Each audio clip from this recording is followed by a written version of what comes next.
In today's video, I am going to show you how to convert video into audio file. To do that, you need to download the video. Here I am going to download the video using YouTube Studio. You can download the video as you like. My video is saved in Movies section. After download the video, you need to locate the video in your device. Here you need to go to the three dots at the top. You need to find Rename section because this could be different.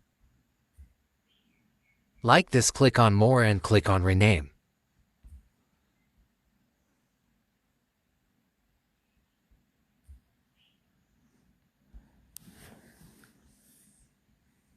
Here you need to change the file type like this. Change the for to MP3. Click on the change. Like that, your video is converted into audio. Thanks for watching and make sure to subscribe. Recording